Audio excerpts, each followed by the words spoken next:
kepada keluarga Brigadir Yosua dan meminta perlindungan hukum kepada Presiden Joko Widodo. Untuk pertama kalinya Kompas TV menampilkan paman Barada Eliezer, Royke Pudihang, dan juga ayah Brigadir Yosua, Samuel Huta Barat, di salah satu program Kompas Petang. Kita langsung sapa. Selamat petang, ada Pak Samuel dan juga Pak Royke. Selamat petang. Selamat petang.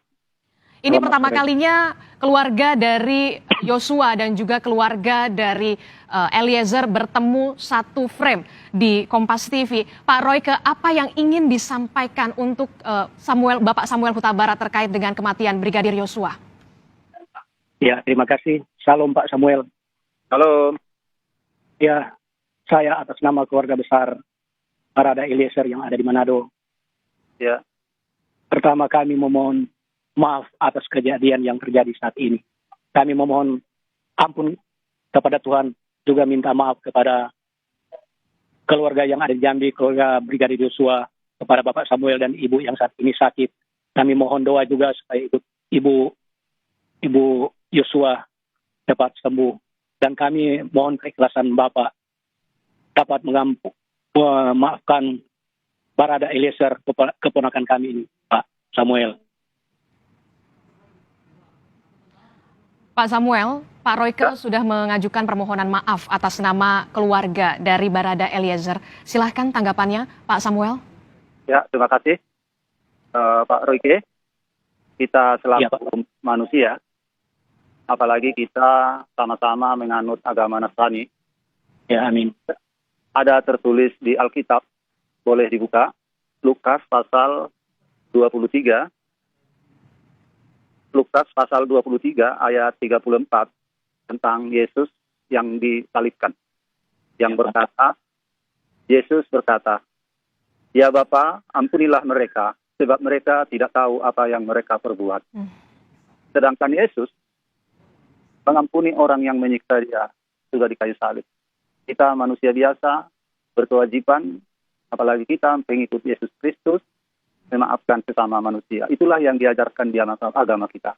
Tetapi dalam hal ini, anak kita si Bradae, tentu kita tinggal di negara hukum tetap berjalan.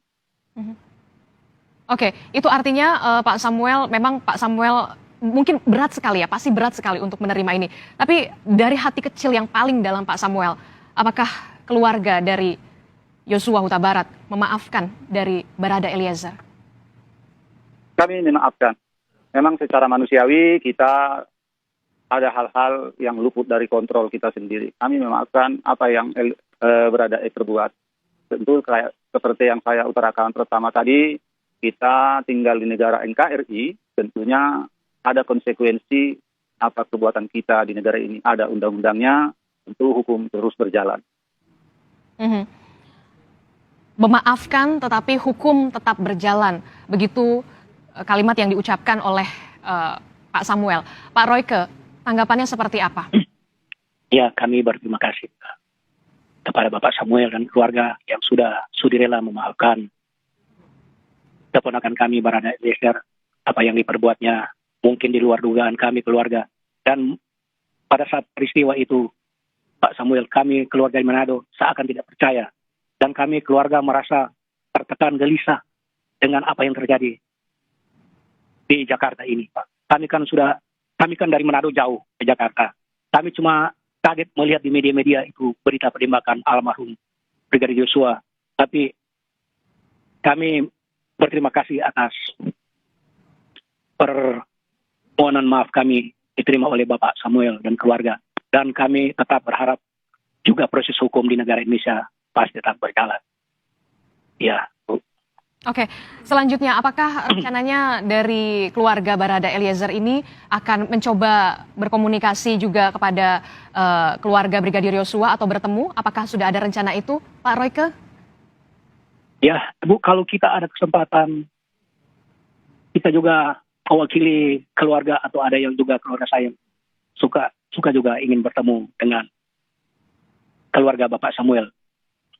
Saya juga pernah tahun 2014 pernah ke Jambi.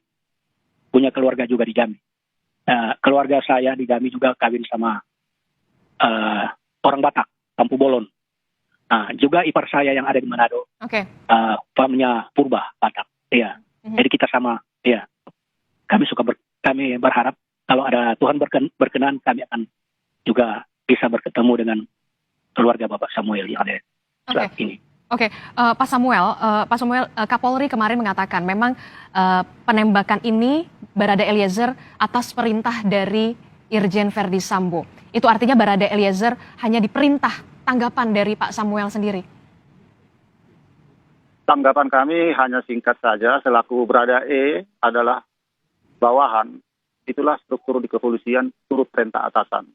Itulah yang terjadi pada saat itu. Menurut berita di televisi, dia diperintah untuk menembak anak kita, almarhum Joshua.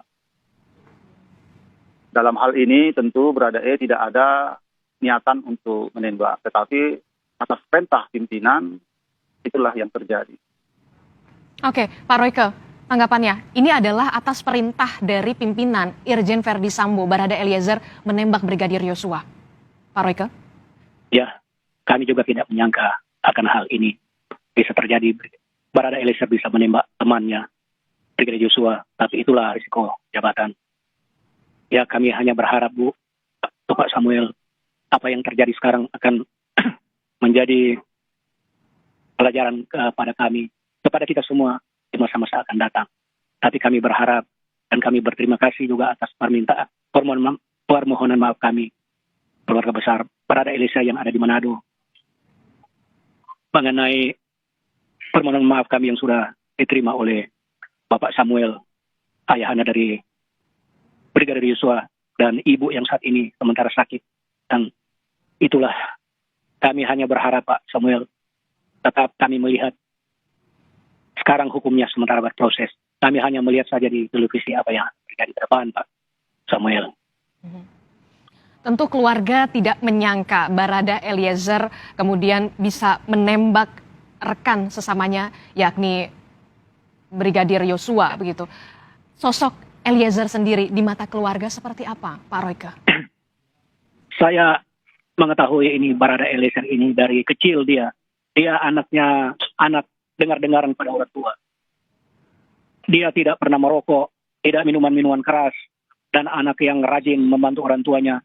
Juga anak Barada Eliezer ini anak yang aktif di gereja, di pemuda jemaat, di tempatnya tinggal domisili. Dan orang tuanya juga orang gereja. Papanya itu sekretaris pria Kombapa di jemaat sana.